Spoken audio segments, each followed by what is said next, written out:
Well, I'm going to take every precaution I can, and I think want you've got to. to talk to you, and I wish you'd put down your thoughts on that a little bit, I will. because you're more than the head of the Federal Bureau, as far as I'm concerned. You're my brother and personal friend, and you have been for 25, 30 years. In 1994, over 30 years after Lyndon Johnson assumed the presidency, and over 20 years after his death, the United States government began releasing tapes of his presidential phone conversations. Among the first tapes released were those conversations he had just after the death of President John Kennedy. On April 15th of that year, Ted Koppel featured the tapes on his Nightline program. On it, he conducted a roundtable discussion with Johnson biographer Doris Kearns Goodwin and other presidential historians and journalists.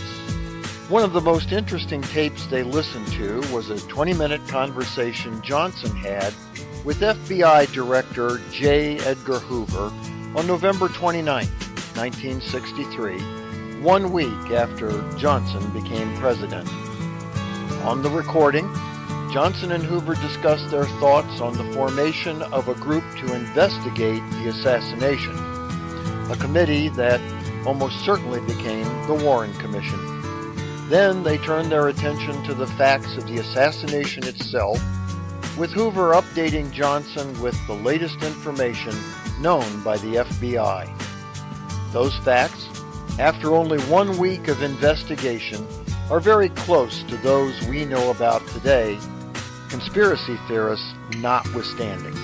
They discuss Lee Harvey Oswald's activities the day of the assassination, including his capture in the theater. Hoover tells Johnson, "There is no question Oswald is the man, given the evidence we have." Johnson asks about any relationship between Oswald and Jack Ruby. Hoover says they have discovered none. He explains Ruby was what he calls a police character who was well known by the authorities and speculates that is how he got into the prisoner transfer area. Hoover confides, Dallas police didn't operate with the highest degree of efficiency. At the end of the conversation, Hoover recommends Johnson consider a bulletproof car.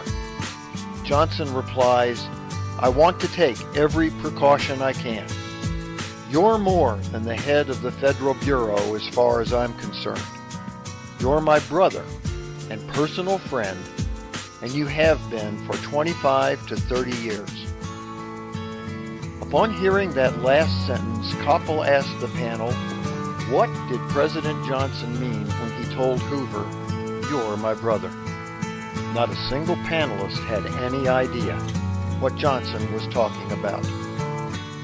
But we know, don't we? Lyndon B. Johnson is not always included in lists of presidents who were Freemasons.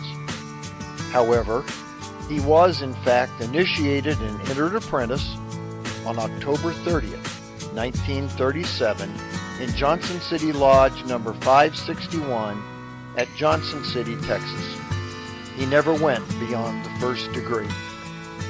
J. Edgar Hoover, on the other hand, was a 33rd degree Scottish Rite Mason, a York Rite Mason, a member of Federal Lodge number 1, Washington, D.C., and a charter member of Justice Lodge number 46 in Maryland.